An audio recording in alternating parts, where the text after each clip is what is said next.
You can. I was gonna be homesick the whole time. There's good learning after a loss. There's great learning after a win, right? Everybody's feeling better, but I think they just stood up for the occasion, understand the assignment. We hit all our defensive unit goals, and I had a chance to show them, like, when we do that and we take it one play at a time, the fruits of those labors are success, right? Like, I think we were able to jumpstart the pass rush a little bit, which affected therein other parts of the game, right? I felt like the quarterback never really got comfortable in the pocket, and because of that, we were able to affect them later, even later in the game as the game progressed. But it's always good when we can have success defensively, and more so when we can win. Coach, what's the key to unlocking from your group, whether it's scheme or confidence? Well, I think just from Saturdays or from the previous game to our next game is just trying to like what are guys comfortable playing, right? And I kind of went back to like some of our grassroots calls, just kind of get them comfortable early on, and then slowly mix things in. And I can remember calling Matt and Miles in called them in on Monday, and I just asked them, like, if you had one call to play, right, what's your favorite call, right? And I just jotted down some notes with him and Matt, and they both gave me different answers. So obviously there were calls they were really comfortable with, and so I tried to implement those and just have some change ups in terms of like some rushing things and some stunt things we were doing up front. And I ended up asking some of the D linemen later on in the week what are some things that they like, and it's just funny, all of them like calls that kind of highlighted them in that particular setting, you know what I mean? So I kind of implemented that just throughout the course of the week, and as the game kind of progressed, right, I always feel like once you can affect the quarterback early, I think it'll help everybody later in the game. And so I just thought we got a really good jump start on that early in the game, and I think it ended up benefiting or paying dividends for us as the game progressed. What's the ceiling for this guy over here, Graham Bierman, you think? Yeah, he has no ceiling, man. I mean, he can be as good as he wants to be. I mean, athletically, he has all the skills. He's long, he's athletic, he runs extremely well. You guys saw him on some of our dime packages, right? We make a conscious effort, a guy that caliber, to try to implement and put him in on some of our sub packages. But I mean, he truly does not have a ceiling. I mean, he can be as good as he wants to be just because he has the raw, athletic ability the good Lord blessed him with. It's all about how does he retain info. And I just think with experience, the more experience he gets, right, the more he kind of hits his head a little bit early on in his career, I think it's going to help him in the latter part of his career. But it really helps having really good players that are older, that are ahead of him, that he can learn from. And I'm sure he's taking a lot from Dylan Rosiak and Malachi Hood and Krutz and JoJo and all those guys. They're a really, really close-knit group. They feed off each other a lot, and it's really, really cool to see how he's kind of coming to his own being and being the player that he's capable of being. Does he have a role for you the last three games? Yeah, that's the plan. I mean, anytime you got a guy of that caliber, you try to just sprinkle them in and not overwhelm them, right? I think if you put a young player in too much, right, if they don't have success initially, you can kind of affect them the rest of their career. But we try to put them in spots where we know it's advantageous for him and us. Third down was pretty easy just because he's long, he can run, he can cover. He doesn't have to really worry about making a lot of the checks. And so, as we kind of move forward, the more we can kind of put on his plate and see what he can handle. He showed that he can handle it from the week before, so we're just going to add a little more every single week. It seemed like Saturday your noses were able to vertically get up the field. Whether it occurred, I think that was that first quarterback hit, Angelo, or even like a gentle Hunt. How key is that for you guys to be able to affect the quarterback up the middle and what you try to do?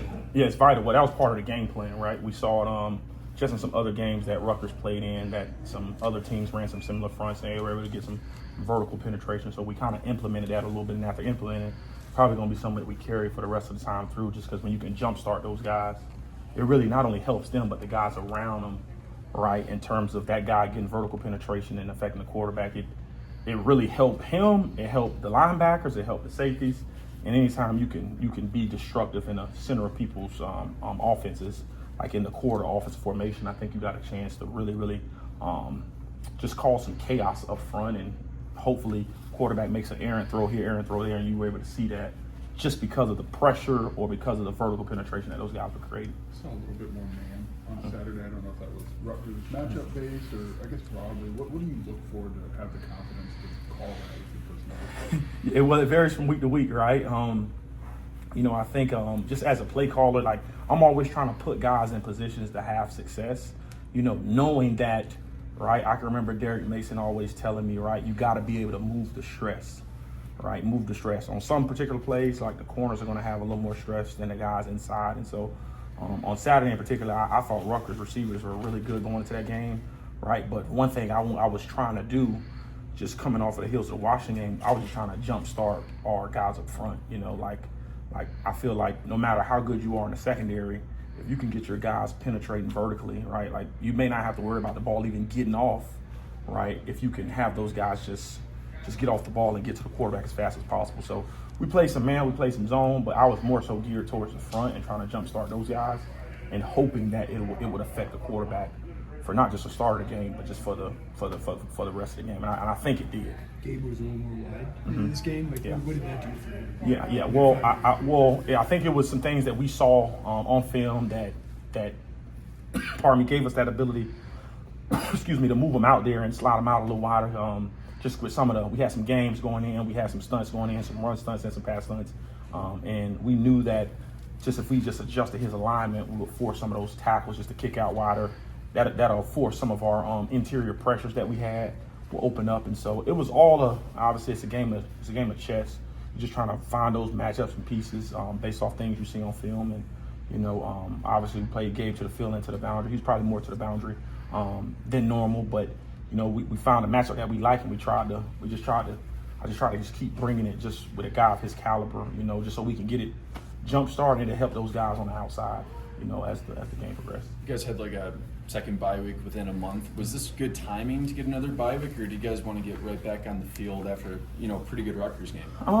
That's a great question. I mean, I think I'll be able to answer that after the game. I mean, I would have loved to have had our first bye week like after game 4 or 5, as opposed to being after game 7. But I think with everybody across college football, guys are getting banged up, right? And I really believe like as you finish the course of the season, it's all about who can stay healthy, right? Who can stay healthy, who can stay as fresh as possible, and I think coach has done some really good things around here to put our guys in position to go on this 3-week run, right? So our guys can be healthy and as fresh as possible. I do like bye weeks later in the season, but since you got 2, you move one up a little bit, move one back a little bit. I think you kind of find that happy medium, because it's all about like when the guy goes down, right? You want to try to find windows for him to recover, and I think we've been able to do that, especially with the second bye. Coach, how important was a bounce back week, internally for the confidence of your unit, and also externally just to tamp down some of the external noise that was going on? Yeah, I mean, we you know what, like, it's funny you say that. So, like, our guys, I mean, they may pay attention via social media because I think that they're all on it, but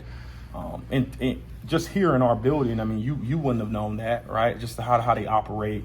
Like we coach our guys hard, like no matter what the score is, no matter what's going on. I think we got some tough, hard-nosed guys who are solely focused on getting the job done at hand. And we got some really, really good coaches, man. Like I'm so fortunate because I got a defensive staff around me. Like just to be honest with you, I personally don't really pay attention to that stuff. I'm not sure if some of our coaches do, but I can tell you this, right? My grandfather used to always say, he used to ask me because I can remember being younger and I can remember being in Pop Warner, I would get so caught up in people like booing our team, right? We're a really good Pop Warner football team. And my grandfather came home one day and I kind of told him, and we ended up winning the game, and he asked me, he was like, are those people going to be at your funeral? I'm like, what? He's like, will those people that are booing you going to be at your funeral? I'm like, I don't think so. He was like, well, why are you upset?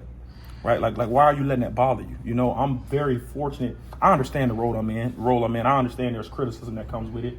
And I embrace it, man. Like the good Lord put me in this position for a reason, and knowing and understanding that, like, I don't let that. I mean, people probably say something. Well, I received a text message, funny enough, a couple of weeks ago that was crazy, right? I don't even know how people got my phone number, but that stuff don't bother me, man. Like it really, really doesn't. I don't get fractured by that. I try to keep the task at hand. I try to focus on our players, what's going on in the building, but I am thankful to be in this position. I'm going to continue to coach these guys hard. I'm thankful for the opportunity. I can tell you this, right? Like my grandmother used to always tell me, like, did you find it, all right, or like when you first got here, right? Since you've been here, have you made it better? Right? Like it was at one point in time, a place like Illinois was exciting to even try to make a bowl game. Right, and I think people lose sight of that so fast, especially in the world we live in, where it's like fire your coach or fire this guy, fire that guy, and it's like These are kids at the end of the day, they make mistakes, right? Things go wrong, things happen, but I think if you can build a consistent winner, right, annually, I think you can set yourself up longevity-wise to be a consistent winner and then compete for some of those bigger things in the future, right? I'm just like all the rest of you guys. I mean, like, everybody wants to compete for a national title, all that good stuff, but man, like, we just got to keep chopping wood. We got to keep one game at a time. We got to focus on our opponent weekly, and I think our guys operate in that manner, right? We're a blue-collar football team that works hard, and we got some great dudes, and I know I can't speak for all our players. I'm sure they get some stuff on social media, but I try when we walk into this building, right, in an environment we're in, I try to make sure they focus on the task at hand, because it can be, I mean, shoot, like, not to bring it up, but it was a player from the Cowboys. I think he just killed himself. Nobody talks about that. Nobody talks about that, right? Nobody talks about the weight in which players gotta, for whatever reason, right? I don't know why that happened, right? Maybe he was. I can't speak to that, but what I can say, these players deal with so much pressure, and when it doesn't go the way they want it to go, they got their own pressure, right? They got their own pressure from the environment they grew up in to take care of their families one day. You think they care about the pressure of somebody saying that they didn't sack the quarterback on the third down? Probably not. Right, because they got pressure that is way deeper and higher and bigger than that. But I will say this, right? Like, they're still kids, right? When somebody decides to take their life for whatever reason, everybody feels sad, but nobody really gleans on and takes from, like, why did they do that? Was it because of the pressure? Was it because of what a fan said? Was it because?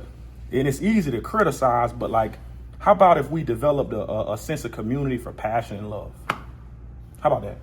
How about if you've seen a player down or you've seen a player get beat, how about you encourage them, even though you don't know them? I understand it's the fanatic thing. I understand, right? We want these players to be perfect. I totally get that, especially from a fan's point of view, right? But when you take a step back and you can look at something, right, like a player going through something mentally, you don't know what they're dealing with. We as coaches do, but you like, outside of, you don't know what they're dealing with, and they're dealing with some dark stuff, man. Right? That could easily be any one of you guys as kids, and then it's a different story. But nobody talks about that because everybody want to win, and I want to win just as much as everybody else. But we can't lose sight. We can't lose sight of winning a football game compared to a funeral. We can't lose sight of that.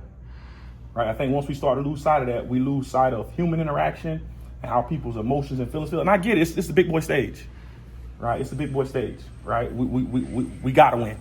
The goal is to win, but we can't lose sight. These still young men, and they're growing in every facet. And our goal is, by the time they leave here, that they know how to handle the things of life after the game of football. They know how to handle tragedy and trauma after the game of football. So I ain't mean to go on a rant here, but I get a little excited about just pouring into our young people. Thanks, Coach Henry.